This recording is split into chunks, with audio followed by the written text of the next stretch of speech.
আমাদেরকে দেখেছিলেন নির্বাচনের ব্যাপারে অ্যাসিওর করতে যে নির্বাচন সঠিক সময়ে হবে, ব্যাপারে কোনো রকমের দ্বিধা দ্বন্দ্ব থাকা উচিত নয়।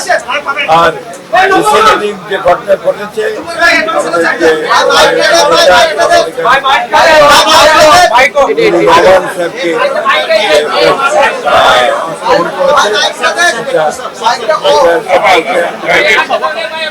আমাদের মতামত আমরা পরিষ্কার করেছি এবং এটা আমরা বলেছি যে এটা অত্যন্ত গরিষ্ঠ কাজ হয়েছে এবং এটা খুবই উদ্বেগজনক। বর্তমান রাজনৈতিক পরিস্থিতিতে আমরা মনে করি যে এটাকে খুব ভালোভাবে গভীরভাবে তদন্ত হওয়া দরকার, তার বিচার বিভাগে তদন্ত এবং আমাদের আশঙ্কা যে নির্বাচনকে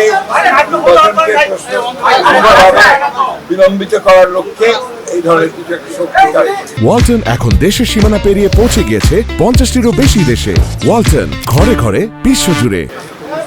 তবে এর কোনো সুযোগ নেই। নির্বাচন আপনার যেটা শিডিউল ঘোষণা করা হয়েছে সেই শিডিউলেই নির্বাচন ঘোষণা এবং সেটা আমাদের যে প্রধান উপদেষ্টা তিনি সেটাই একই কথা বলেছেন, তিনি আমাদের সঙ্গে এটা একেবারেই অমূলক। এই জন্যই আলোচনা যে একটা আপনার যিনি প্রধান উপদেষ্টা তার সম্পূর্ণ অধিকার রয়েছে দেশের সবচেয়ে বড় রাজনৈতিক দলের সঙ্গে তিনি কথা বলবেন। এটা হচ্ছে তার এখতিয়ার, তার নিজস্ব এখতিয়ার এবং সেটা তিনি বলেছেন এবং আলোচনা ফলপ্রসূ হয়েছে। সেটা গোটা দেশবাসী অত্যন্ত আশ্বস্ত হয়েছে এবং নির্বাচন যে ফেব্রুয়ারিতে হবে এ ব্যাপারেও গোটা দেশবাসী অত্যন্ত